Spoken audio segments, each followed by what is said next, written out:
Regarden Magical Academy, Will Surfort, an honors student in his 6th and final year who is very knowledgeable in magic despite being unable to use magic himself, is called out by Professor Edward Surfins to use magic, and after failing to do so, Edward emphasizes that magic is absolute supremacy. After class, Will is approached by Cyan Ulster, an arrogant classmate hailing from a prestigious noble family, and bullies him to remind him that he will never become a Magiavander, a title for the most powerful wizards, before Will's friend Colette Loire comes to his defense. Will recalls his promise he made to his childhood friend, who became the youngest Magiavander in history, that serves as his reason for attending magic school. Will sees his advisor, Professor Werkner Norgam, after another dungeon raid, and Werkner tries to convince him to give up since graduating without any spellwork credits is practically impossible. Needing 4 credits in 2 days to avoid flunking out, he sets out to the 6th floor of the dungeon to fight a Baskerville. Cyan overhears their conversation and heads to the 6th floor himself to defeat the Baskerville before Will has a chance to ensure his expulsion, but encounters a Sentinel, a 10-credit monster normally found in deeper floors.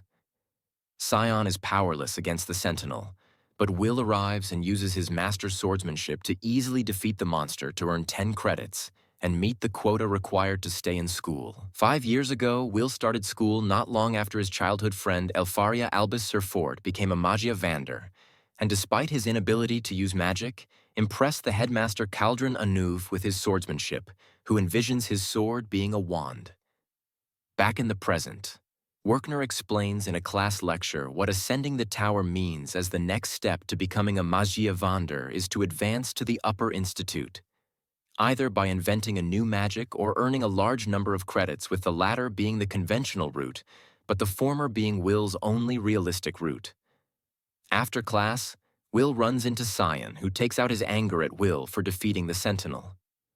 Meanwhile, Edward demands Cauldron to expel Will for failing spellwork despite acing all other subjects.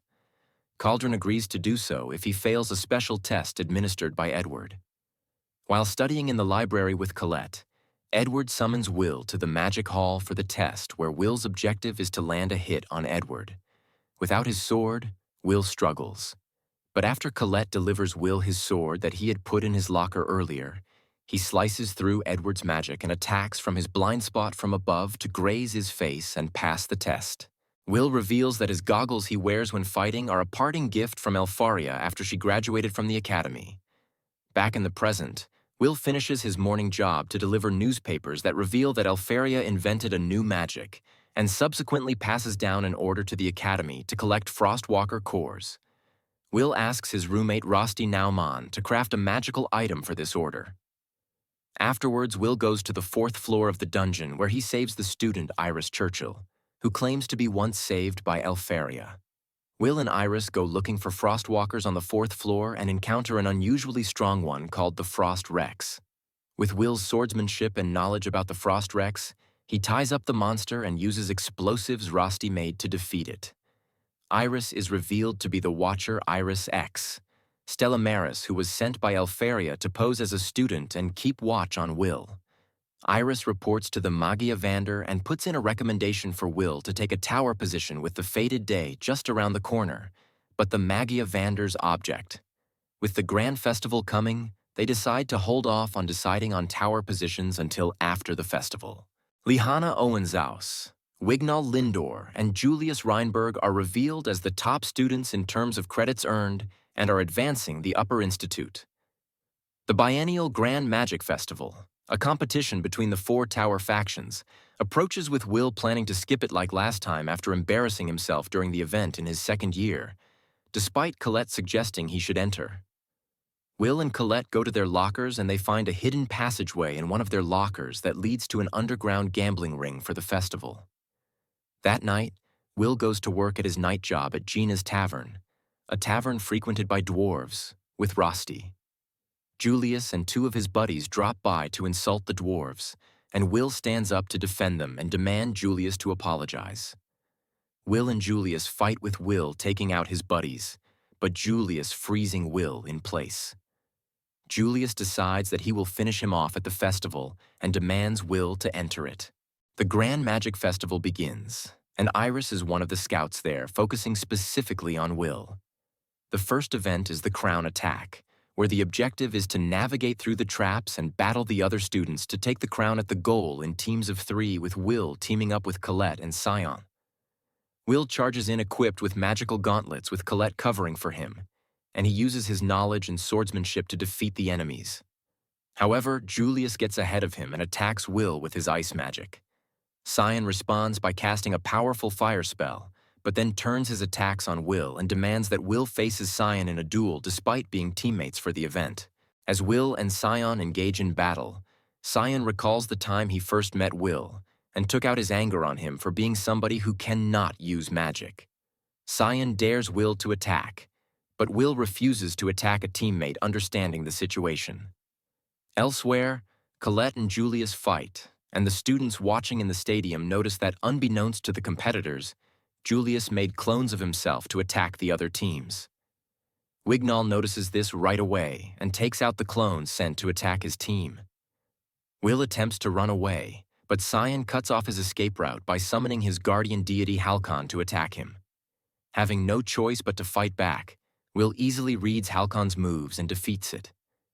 Just as Will and Scion were about to deliver the decisive blow, Colette intervenes and tells Will to go after Julius after she dispatched his clone. Will runs towards the stadium to challenge Julius to a duel. The Ice Faction's aide-de-camp, Sarissa Alfeld, presents Elfaria with a recommendation for Julius to become her successor. Will and Julius have their duel to decide the winner of the Crown Attack event, and Julius uses his illusion spell called Ars Weiss to overwhelm Will and freeze him in place, and then brags to the crowd that he has mastered the El Glas Frossa, a series of 12 ice magic spells created by Elfaria. But Will, using his extensive knowledge of the magic having been around Elfaria his whole life, notices that Julius has not mastered Ars Weiss as his teammates are controlling the clones, and Will takes out the teammates with an attack from their blind spot. Then Will locates the real Julius using the difference in temperature and attacks him, pointing out that Elfaria created the magic at age 2. Julius summons 8 clones despite being able to master control of only 4 to launch a desperate attack on Will. Will easily dodges the attacks and defeats Julie. Will celebrates his victory over Julius at Gina's tavern with Colette, Rosti, and Werkner, with Julius washing dishes for the night as punishment. Sometime later, the students are looking to form teams for the all-student praxis, and Will is highly sought after due to his performance at the festival. The next day, Will spends his day off going shopping with Colette and Rosti. Colette feels uneasy, especially when Rosti keeps getting in between her and Will. While Will gets maintenance on his sword, Colette and Rosti talk about the matter in private. On the way to the blacksmith, Will encounters Lihanna, who asks Will to form a party with her, Julius, Scion, and Wignall. After hearing that Lihanna needs to become a Magyavander to save her family from ruin, Will accepts the invitation and Colette joins him as well. A few days later, the all-student praxis begins, where the lower floors of the dungeon are temporarily unlocked, giving students the opportunity to earn large amounts of credits, but due to the high danger that some students get killed. As the all-student praxis begins, Will's party jumps ahead of the competition while making quick work of weaker monsters. However, Will is unable to earn any credits, since his teammates all defeat their enemies before he can act. Lihanna explains that their objective is to defeat the 10th floor's boss, worth 110 credits.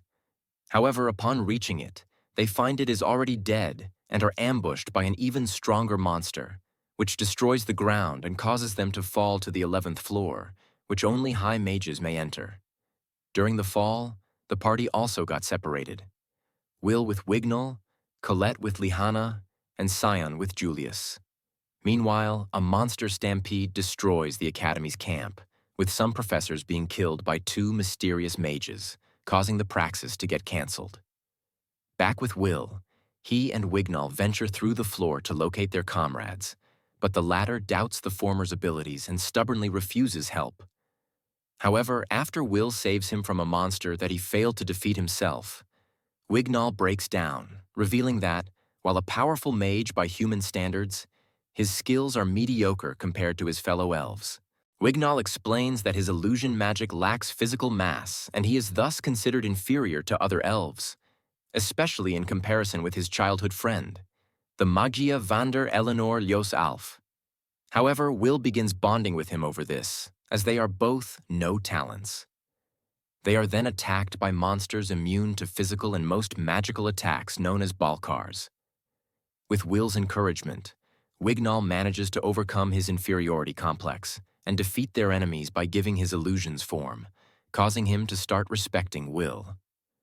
Meanwhile, the instructors evacuate the remaining students while Werkner and Edward head out to look for Will's party, the only ones still missing. Back with Will, he and Wignall find Cyan and Julius. Elsewhere, Colette and Lihanna are attacked by the mysterious mages who destroyed the academy camp, Mars and Headless. Fortunately, Will and the others come to their aid, reuniting the party. Headless then uses transportation magic to summon the monster that caused the party to fall to the 11th floor, an evil Grand Duke, a 270 credit monster.